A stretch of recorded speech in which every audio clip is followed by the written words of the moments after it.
I'm Dorothy, 65 years old, and until last year, I thought I knew what retirement would look like after 40 years of teaching in Portland. I had saved nearly $750,000 through careful planning and simple living. When my son James invited me to his new house for dinner, I expected a lovely evening. Instead, he handed me mortgage documents for $500,000. "You've saved enough, Mom," he said coldly. "It's time to help your family."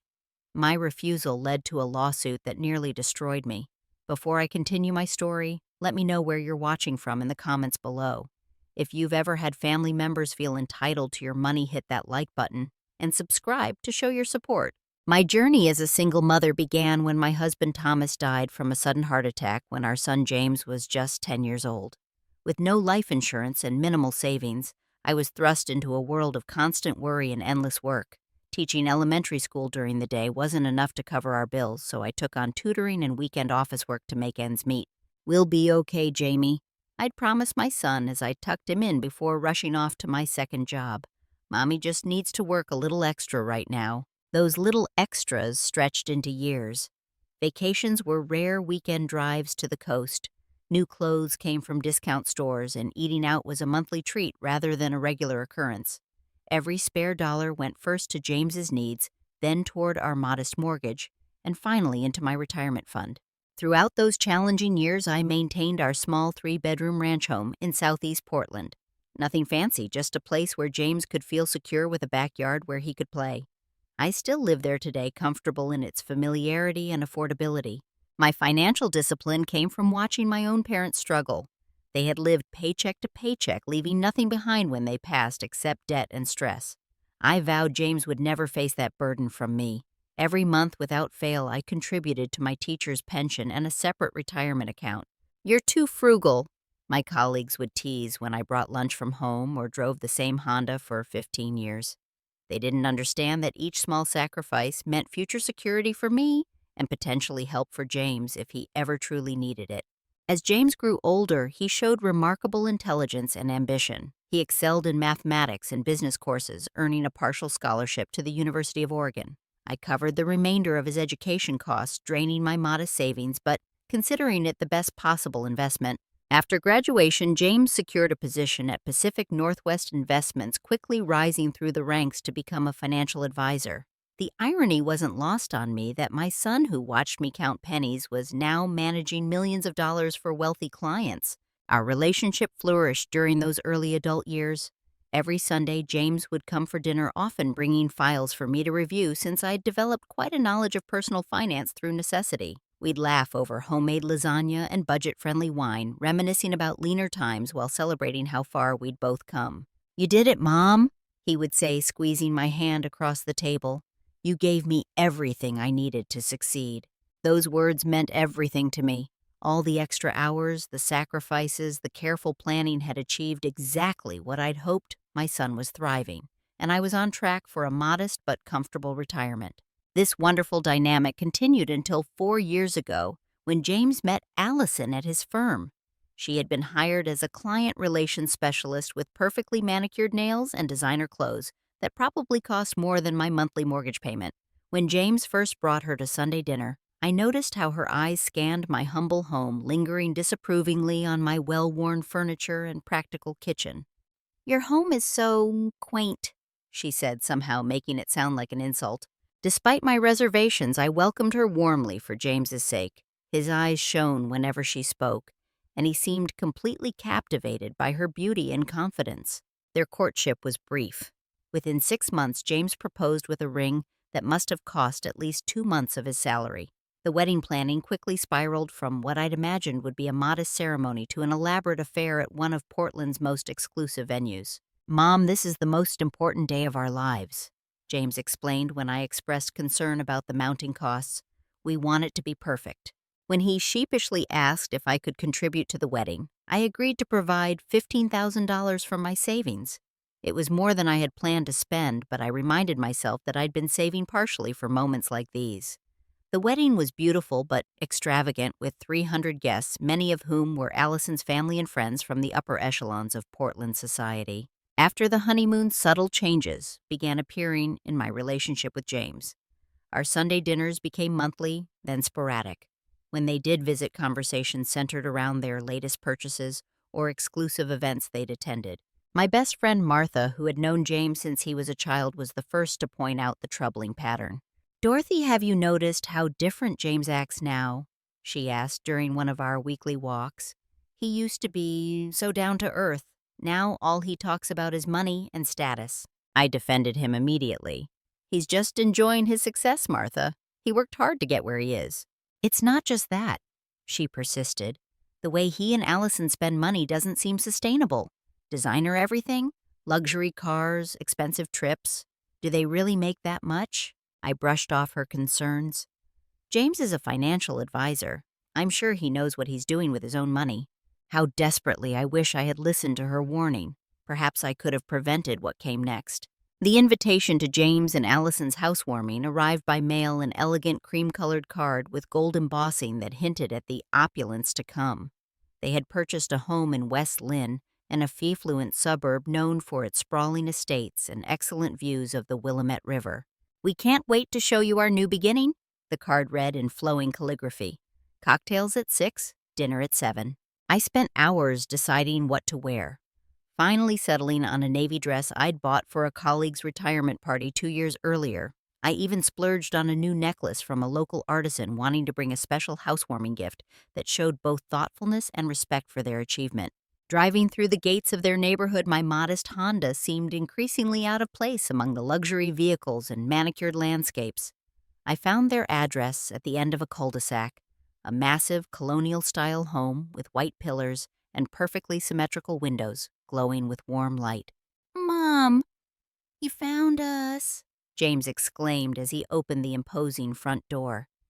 He was wearing a tailored shirt that probably cost more than my entire outfit, his hair styled differently than I was used to seeing. "This is quite something," I managed, taking in the soaring entryway with its crystal chandelier and marble flooring. "Wait until you see the rest." He grinned, taking my coat and handing it to a young woman in black attire, who I realized with shock was hired staff for the evening. Allison appeared from what I would later learn was one of 2 formal living rooms. She air-kissed my cheeks, careful not to smudge her perfect makeup. "Dorothy, welcome to our home," she said, emphasizing the word "our" with unmistakable pride. "Let me give you the tour before the other guests arrive." The house was approximately 4,500 square feet, more than triple the size of my modest home. 5 bedrooms each with its own bathroom, a home theater, wine cellar, gourmet kitchen with appliances I couldn't even identify, and a backyard featuring an elaborate outdoor kitchen and what Allison called a future pool site. The previous owners were asking $1.2 million, Allison explained as we walked through a master suite larger than my entire first floor. But James negotiated them down to $950,000. Such a bargain for this neighborhood. I nodded politely while my mind reeled at the numbers. James earned well as a financial advisor, but this level of luxury seemed far beyond what I imagined was his income bracket. "It's beautiful," I said sincerely, "but it must come with quite a mortgage." A look passed between them that I couldn't quite interpret. "Actually, we wanted to talk to you about that," James began, but was interrupted by the doorbell announcing other guests. Dinner was served in their formal dining room at a table that could comfortably seat 16 people. Crystal glasses, fine china, and sterling silver flatware adorned a table runner that Allison mentioned was a limited edition from a designer I'd never heard of. The meal was catered with multiple courses and wine pairings that the server explained in detail. Throughout the evening, I noticed how James and Allison seemed to compete with their friends in subtle ways, comparing recent vacations, discussing renovation costs, and name-dropping restaurants and exclusive clubs. It was a foreign world to me, one where my son seemed to have abandoned the values of moderation and prudence I'd worked so hard to instill. As the evening wound down and other guests departed, James opened an expensive bottle of champagne. "Mom, we've saved this for a special toast with you," he said, filling 3 flutes with the bubbling liquid. My heart warmed momentarily. Despite the showiness of the evening, this intimate family moment felt like a return to the close relationship we once shared. That warmth evaporated instantly when James placed a thick folder on the table beside my champagne. "What's this?" I asked, confused by the sudden appearance of paperwork at what I thought was a toast. "Just some documents we need you to look over and sign," Allison said casually, sipping her champagne. Opening the folder, I found myself staring at mortgage papers. Initially thinking they wanted my opinion as a cautious financial planner, I began scanning the details. Then I noticed my name listed as the borrower with a loan amount of $500,000. I don't understand, I said slowly, looking up at their expectant faces. This has my name on it. James cleared his throat. We've had some investment setbacks recently. The market hasn't performed as projected, and we're a bit underwater on some of our portfolios. What James is trying to say, Allison interjected, is that we need your help with the mortgage. You've got all that retirement saved up, and we're family. The room seemed to tilt as the magnitude of what they were asking sank in. You want me to take out a mortgage for $500,000 to pay for your house? My voice sounded distant in my own ears. You've saved enough, Mom, James said, his tone shifting from warm to slightly cold. It's time to help your family. We need this. Dorothy! Allison leaned forward, her diamond bracelet catching the light. James has told me how much you have in savings. This wouldn't even deplete your accounts entirely. As his mother, don't you think you have some responsibility to ensure our security? I sat in stunned silence, unable to process the audacity of their request. This wasn't asking for help during a genuine emergency. This was asking me to fund a lifestyle far beyond necessary comfort, a lifestyle that my decades of careful saving could never sustain. I'm sorry, I finally managed, closing the folder firmly. I can't do this. That money is my security for potentially 20 or more years of retirement medical expenses and long-term care if needed. James's face darkened in a way I'd never seen before. We're not asking for all of it, just enough to secure our future. Your future doesn't require a $1 million home, I replied, finding my voice growing stronger. No one's does. The pleasant facade dropped completely then. James slammed his champagne flute down, liquid sloshing onto the imported tablecloth. After everything I've achieved, you're still treating me like a child who can't make his own decisions, he snapped. This investment makes perfect sense. The property will appreciate. It's not like we're asking for a handout. It is exactly a handout, I countered, gathering my purse and standing. And I worked too hard for too many years to gamble my security on your lifestyle choices. The drive home was a blur of tears and disbelief. Had I somehow failed as a mother, that my son would think this was an appropriate request? What had happened to the thoughtful young man who understood the value of money and hard work? That night, I lay awake until dawn, questioning every parenting decision I'd ever made, wondering if I was being selfish or if they were being unreasonable. By morning, exhaustion had settled into a deep sadness, but my resolve remained intact. I could not and would not sign those papers.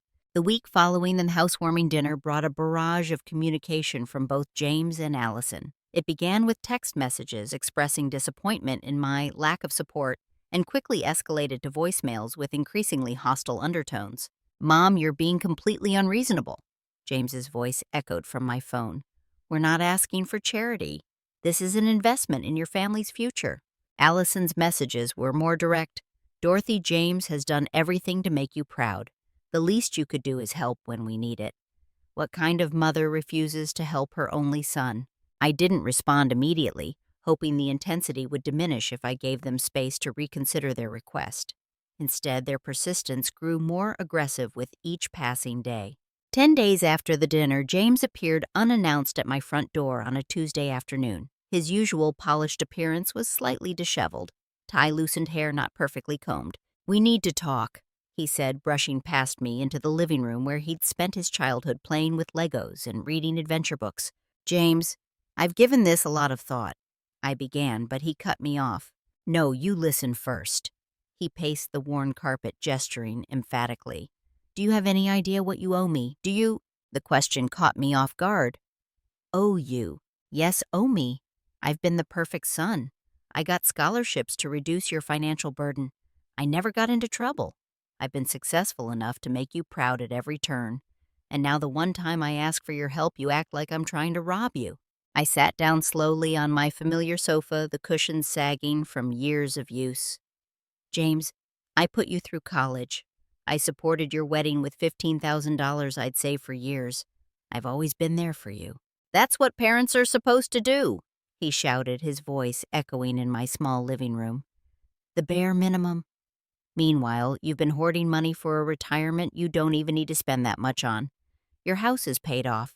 Your expenses are minimal. You have no dependents anymore. Except apparently I do, I replied quietly, because you're standing in my living room demanding I take on massive debt at 65 years old. His face flushed with anger. Allison's parents helped them buy their first condo.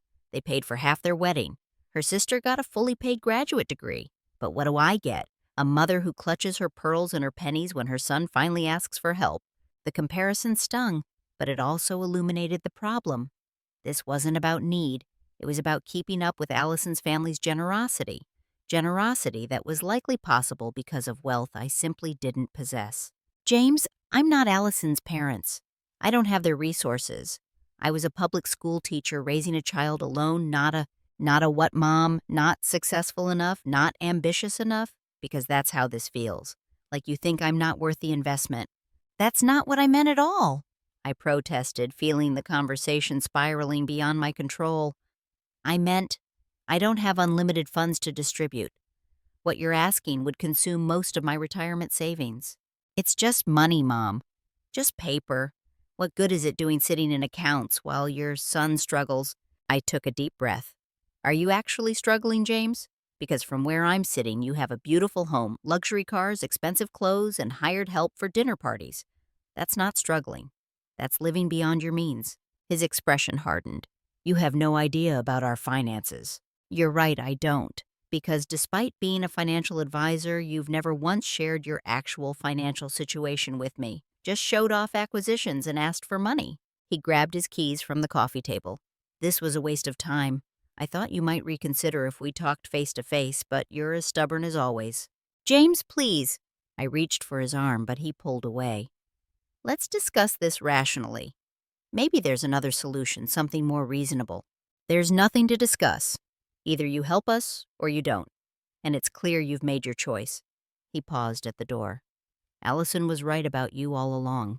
The door slammed behind him, leaving me alone with the echo of his words and the faint scent of his expensive cologne. 3 days later, at a family gathering for my nephew's graduation, I entered my sister Sandra's home to find Allison already holding court among my relatives. Her voice carried across the room as I hung up my coat. It's just so disappointing when family doesn't support family, she was saying to my cousin Diane, especially when they clearly have the means to help. Conversations hushed as I walked in, making it obvious I had been the topic of discussion. My sister Sandra immediately came to my side, squeezing my hand in silent support. Dorothy, we were just talking about family obligations, my Aunt Mildred announced. Is it true you're refusing to help James and Allison with their house? Before I could answer, Sandra interjected, That's hardly appropriate conversation for Stephen's graduation celebration, Mom. But the damage was done. Throughout the evening, various family members cornered me with unsolicited opinions. When my son needed help with his business, I remortgaged my house, one cousin informed me. That's what mothers do. They're young and building their future, another relative advised. You should be supporting that, not standing in their way. Only Sandra defended me, pulling me into the kitchen under the pretense of needing help with dessert. Don't let them get to you, she whispered. James and Allison have clearly been spreading their version of events. You don't owe anyone your retirement security. The following week, I met with Harold, my financial advisor of 15 years, bringing the mortgage documents James had given me. Let me be clear, Dorothy, Harold said after reviewing the papers. If you sign these, you'll be legally responsible for $500,000 of debt. At your age, with your resources, this would devastate your financial security. So I'm not being unreasonable by refusing. I needed the validation from a professional. Absolutely not. In fact, I'd be failing in my duty as your advisor if I didn't strongly caution against this. The terms are extraordinarily unfavorable, and the amount would require you to withdraw from your retirement accounts at a rate that would deplete them within 7 to 10 years. With Harold's assessment confirming my instincts, I called James that evening, hoping for a calmer discussion.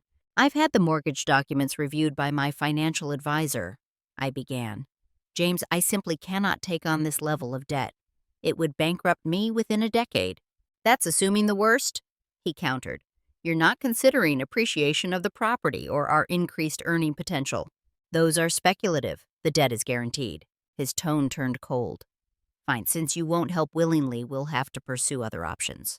What does that mean, James? It means you have 24 hours to reconsider before we file legal papers. Allison's father knows excellent attorneys. The threat of legal action seemed so absurd that I almost laughed. On what grounds could you possibly sue me? Promised financial support.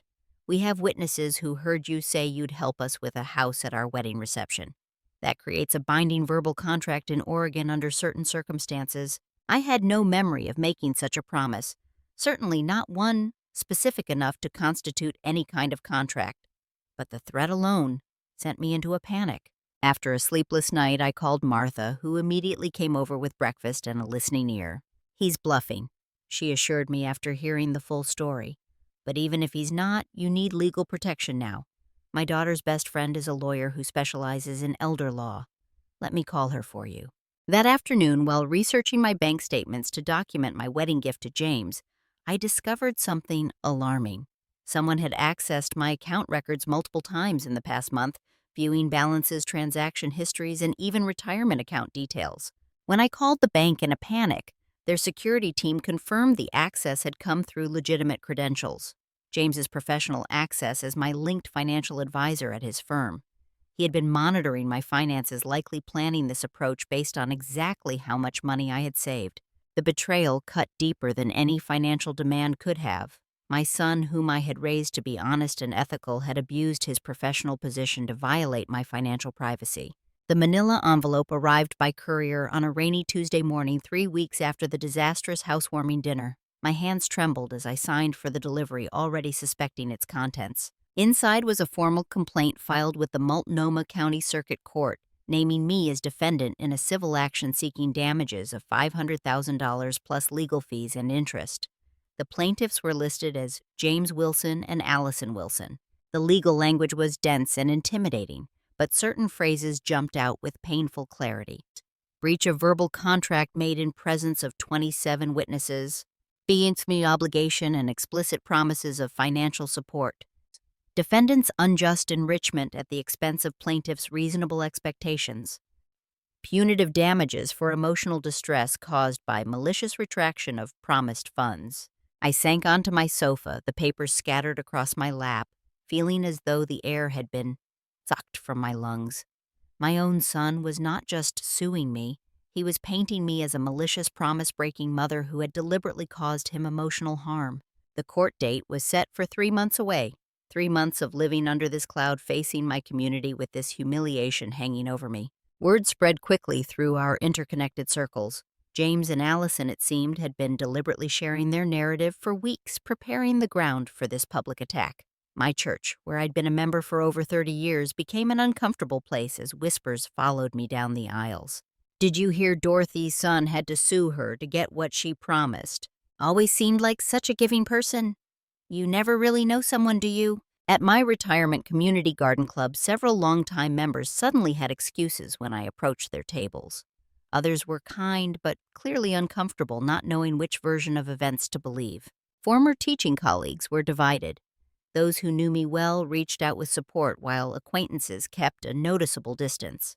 One particularly painful encounter occurred at the grocery store when Elaine, a teacher I'd mentored years ago, literally turned her cart around to avoid passing me in the produce section. Through Martha's connection, I secured a consultation with Angela Torres, an attorney specializing in elder law and financial abuse cases. Her office was warm and unpretentious, with credentials on the walls alongside children's artwork.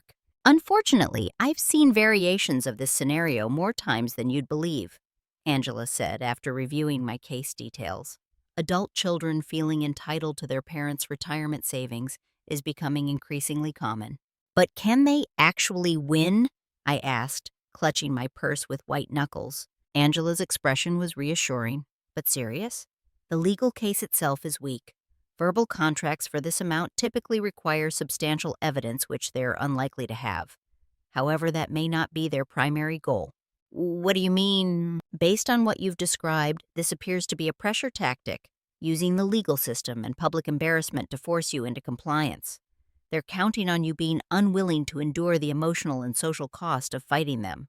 Her assessment aligned perfectly with the psychological toll the situation was already taking on me. Each day brought new anxiety about who might have heard what they might think, whether decades-long relationships were permanently damaged by these allegations. "There's something else you should know," Angela continued, pulling out a notepad.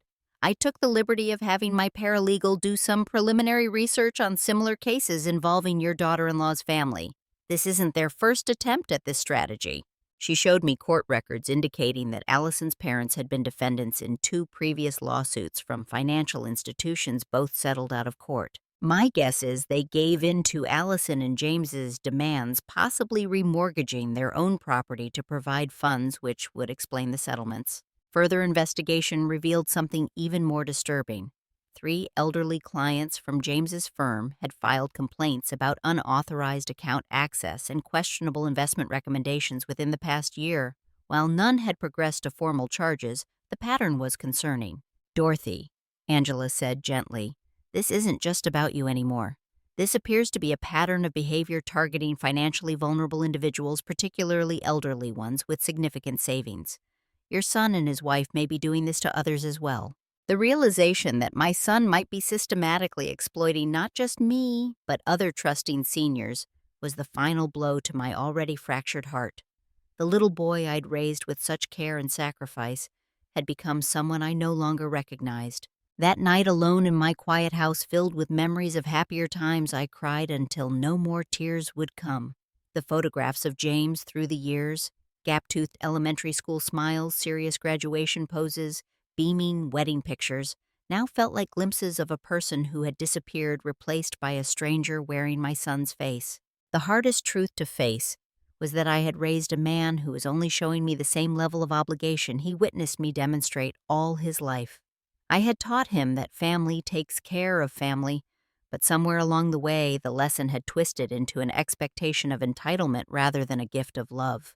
As the lawsuit progressed through preliminary motions and discovery phases, the psychological toll became increasingly severe. I lost 12 pounds in the first month, my clothes hanging loosely on my frame, as appetite disappeared under constant stress. Sleep became elusive, with most nights spent cycling through memories and second-guessing every parenting decision I'd ever made. The community I'd once found such comfort in now felt like a minefield of judgment and gossip. I stopped attending my weekly bridge game when I overheard 2 longtime friends discussing whether I had always been this stingy, or if it was a new development with age. My doctor prescribed anti-anxiety medication after my blood pressure reached concerning levels during a routine checkup. "This level of stress at your age is dangerous, Dorothy," she warned. "You need to consider the health implications of continuing this fight." For a brief, dark moment, I considered surrendering, signing whatever papers James and Allison wanted, depleting my security just to end the nightmare. The money suddenly seemed less important than reclaiming some peace in what should have been my golden years. It was Martha who found the support group that ultimately changed my perspective. Organized through the county's Elder Services Department, Boundaries in Balance was specifically for seniors experiencing financial pressure or exploitation from family members. "Just come to one meeting," Martha urged. "You don't have to share anything if you don't want to." The group met in a community center conference room, a circle of chairs filled with men and women mostly my age or older. As I listened to their stories, something remarkable happened for the first time since the lawsuit began. I didn't feel alone. There was Raymond, whose daughter had emptied his bank account while holding his power of attorney during a hospitalization. Patricia, whose grandson had forged her signature on credit card applications. William, whose 3 children were fighting over who would get his house, while he was still living in it.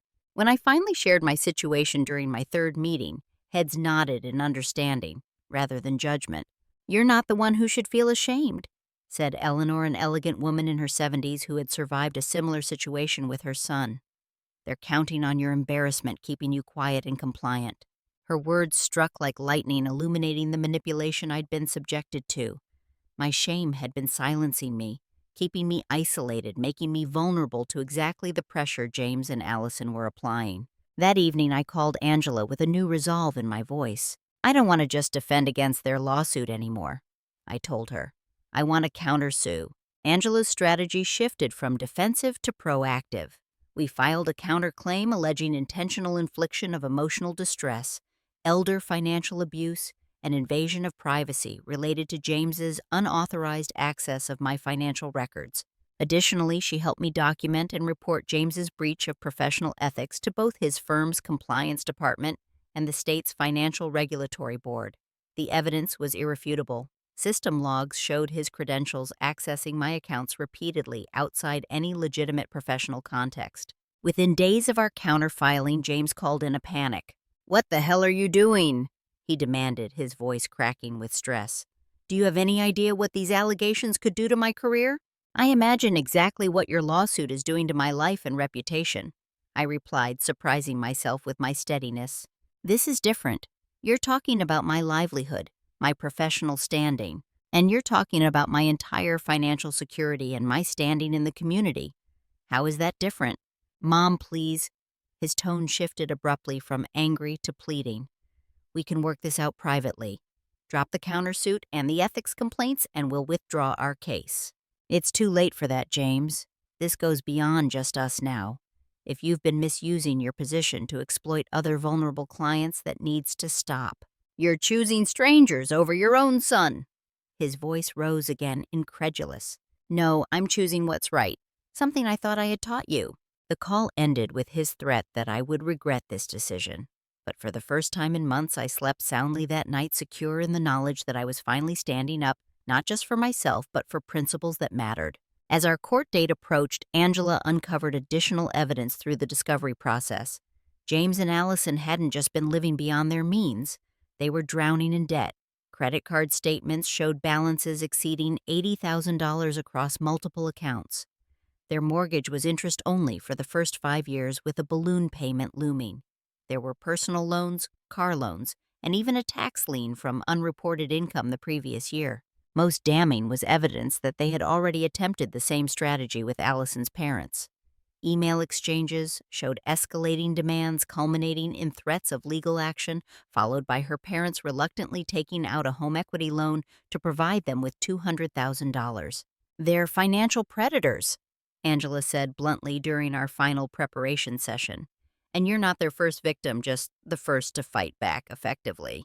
The county courthouse stood imposing against the gray Portland sky, its stone facade a testament to the weight of judgment that occurred within.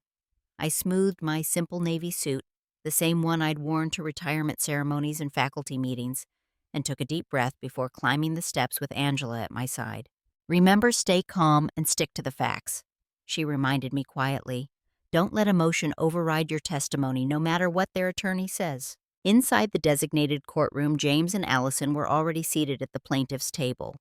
I hadn't seen them in person since filing our countersuit. Allison was immaculately dressed in a cream-colored designer outfit that probably cost more than my entire wardrobe. James wore a tailored charcoal suit, his posture, rigid eyes deliberately avoiding mine. Their attorney, Maxwell Perkins, exuded confidence and privilege in his bespoke suit and monogrammed cufflinks. He nodded curtly toward Angela, a dismissive gesture that suggested he viewed this case as beneath him. When Judge Carla Sandoval entered the proceedings, began with Perkins presenting their case.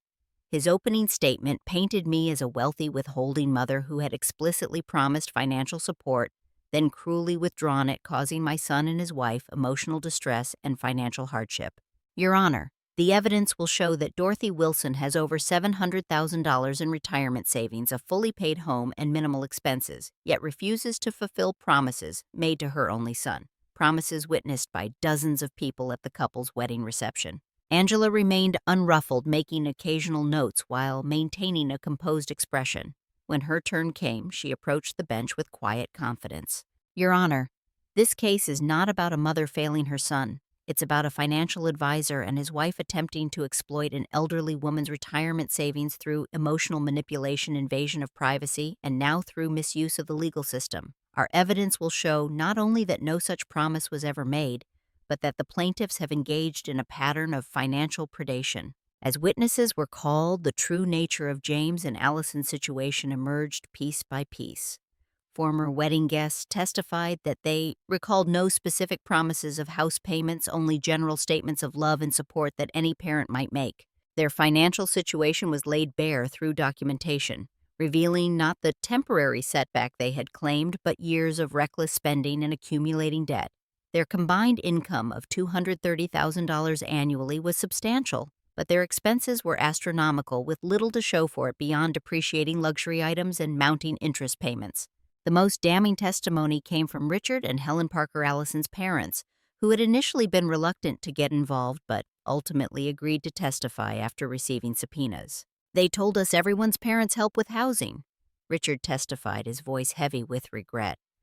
When we expressed concern about taking out a home equity loan at our age, Allison said we were being selfish and ungrateful after all she'd done to make us proud. Did you feel you had a choice in providing the funds? Angela asked gently. No, Helen answered, tears welling in her eyes.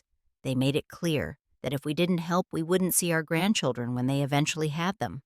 They said other parents in their circle provided much more, and we were embarrassing them. Throughout their testimony, I watched James's shoulders slump incrementally, while Allison maintained her perfect posture and inscrutable expression. When I finally took the stand, Angela guided me through a clear account of events, from the years of sacrifice raising James alone through his early career success to the changes after his marriage and the escalating financial demands. Ms. Wilson, she asked, did you at any point promise to pay for your son and daughter-in-law's mortgage? Absolutely not, I replied firmly. I congratulated them on their marriage and said I would always be there for them, but I never promised specific financial support, especially not of this magnitude. It would have been irresponsible for me to make such a promise. Perkins's cross-examination was aggressive and personal, designed to provoke an emotional response that would undermine my credibility. Isn't it true that you've always been frugal to the point of stinginess, Ms. Wilson, that you prioritize your own security over your son's happiness? I've been financially responsible, I corrected. I raised James alone after his father died with no financial support from anyone. Everything I saved was earned through teaching and extra jobs while still providing him with a stable home college education and emotional support. And yet now that he needs you, you turn your back on him. What kind of mother does that make you? Angela objected immediately. Argumentative and irrelevant, Your Honor. Sustained, Judge Sandoval agreed, giving Perkins a warning look. The decisive moment came when James took the stand. Under Angela's methodical questioning, the facade began to crumble. Mr. Wilson, can you explain these system logs showing you accessed your mother's financial records 12 times in the month before requesting she take out a mortgage for your home? James shifted uncomfortably. As her financial advisor, I have legitimate reasons to review her accounts. Did you disclose these accesses to her? Did you document business reasons for each access as required by your firm's compliance policies? His silence was damning.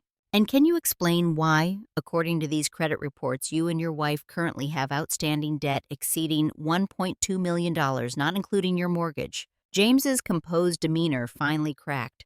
Everyone in our position carries debt. It's normal in our circle.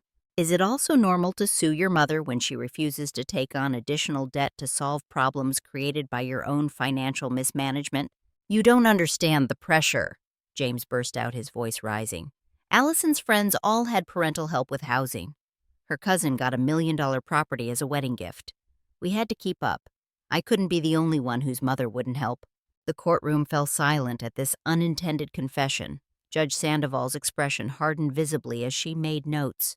When Allison testified, she maintained better composure, but couldn't explain away the documented pattern of escalating financial demands and manipulation. Her testimony contradicted James's on several key points, particularly regarding who initiated the idea to demand money from me. After 4 grueling days of testimony, Judge Sandoval delivered her ruling with unmistakable clarity. This court finds in favor of the defendant, Dorothy Wilson, on all counts. The plaintiffs have failed to demonstrate any enforceable promise or obligation. Furthermore, this court finds merit in the counterclaims regarding invasion of privacy and emotional distress. She fixed James with a particularly stern look. Mr. Wilson, your actions represent not only a breach of family trust but potentially serious violations of professional ethics and fiduciary duty. I am referring this matter to the District Attorney's Office for review of possible criminal charges related to financial exploitation of an elder. Turning to me, her expression softened slightly. Ms. Wilson, this court awards you compensatory damages of $75,000 and your full legal costs. You have conducted yourself with dignity throughout what must have been an extraordinarily painful ordeal. As the gavel fell, I felt no triumph, only a profound sadness mixed with relief. Across the courtroom, James sat motionless, his career and reputation in tatters. Allison was already on her phone, her face a mask of controlled fury. I had won the case, but at what cost? The aftermath of the court case unfolded like aftershocks following an earthquake, each revelation bringing new waves of adjustment and grief. Within 2 weeks, James was terminated from his position at Pacific Northwest Investments following their internal investigation. The state financial regulatory board suspended his advisor license pending their own review. Allison's response was swift and merciless.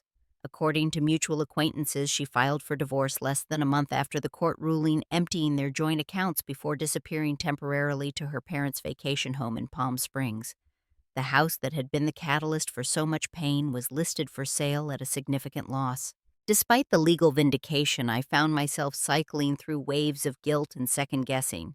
In my darkest moments, I wondered if I could have handled things differently, been more generous, found a compromise, prevented the complete rupture of our family. "You're still thinking like a mother, not a victim," Martha observed gently during one of our regular coffee meetings. "That's what they counted on, that your love would override your self-preservation." The support group became my anchor during these turbulent months. Each member understood the unique pain of family betrayal in a way others couldn't, having lived through their own versions of trust, shattered by those who should have protected it most fiercely. "The hardest part is accepting that reconciliation might never happen," shared William, whose relationship with his children remained fractured years after their attempt to seize control of his assets. "You have to build a life that finds meaning without that resolution." His words resonated deeply. I had always imagined my later years would include grandchildren, family holidays, the natural evolution of my relationship with James into a friendship between adults. Now I faced the possibility that none of that would materialize. Some family members who had initially pressured me to just help them began to distance themselves after the court revelations. My sister Sandra, however, remained steadfastly supportive. "You did exactly right," she assured me during a quiet dinner at her home. "I should have seen the warning signs earlier and been more vocal in supporting you." "You were the only one who did support me at the beginning," I reminded her. "I'll never forget that." Gradually, I began rebuilding connections in my community. Some relationships were irreparably changed, but others strengthened as people learned the full story.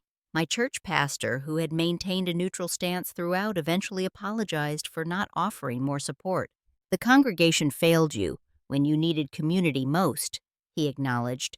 "We allowed gossip to override compassion." 6 months after the court case, I made a decision that surprised even me.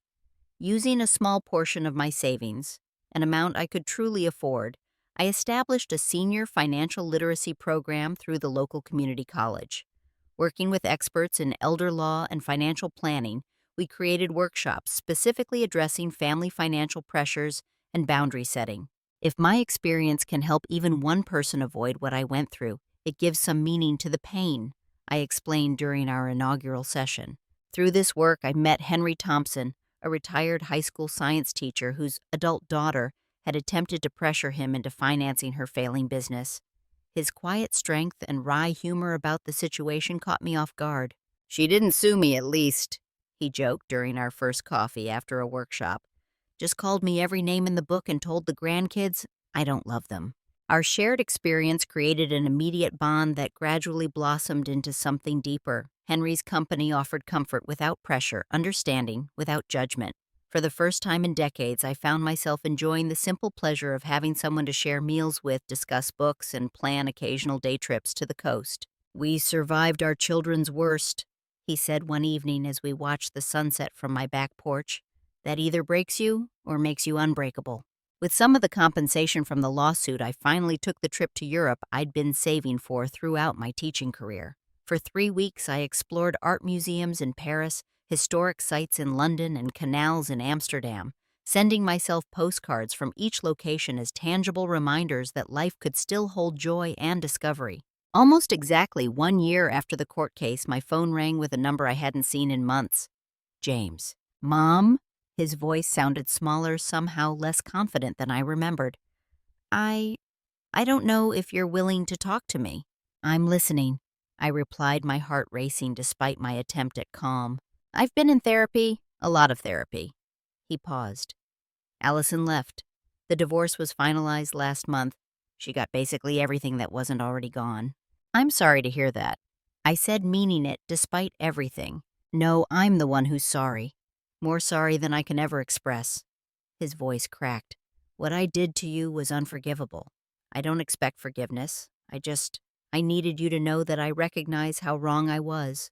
The conversation was brief and awkward, neither of us quite knowing how to navigate this new territory. But it was a beginning, a tiny seed of potential reconciliation that might, with careful tending, eventually grow into something meaningful. 2 years after that first tentative contact, our relationship remains a work in progress. James found work at a small accounting firm, his lifestyle dramatically simplified by necessity and perhaps by wisdom hard-won. We meet monthly for lunch at a neutral location, gradually rebuilding trust through small, consistent actions. The legislative advocacy work I began as part of my healing journey bore unexpected fruit when our state passed the Senior Financial Protection Act, establishing stronger penalties for those who exploit elderly relatives and creating better reporting mechanisms for financial institutions to identify suspicious patterns. At a recent support group meeting now as a mentor rather than a participant, I was asked what advice I would give others facing similar situations. Remember that love doesn't require sacrificing your security or dignity, I shared. True family supports your well-being rather than exploiting it. And it's never too late to establish boundaries, even with those we love most deeply. Looking back on this difficult journey, I recognize now that what seemed like the worst betrayal of my life actually led to profound growth. I discovered strength I didn't know I possessed, built new meaningful connections, and found purpose in protecting others from similar exploitation. The savings I protected continue to provide the security I worked so hard to establish, allowing me to age with dignity and independence. But the most valuable asset I reclaimed wasn't financial. It was my sense of self-worth and the knowledge that love and generosity should never require surrendering one's future. Have you ever had to set difficult boundaries with family members around money? What helped you stay strong in your decision? Share your experiences in the comments below. If this story resonated with you, please like and subscribe for more real-life journeys of courage and resilience. And remember, sometimes the most loving thing you can do for yourself and others is to say no when necessary. Thank you for listening to my story today.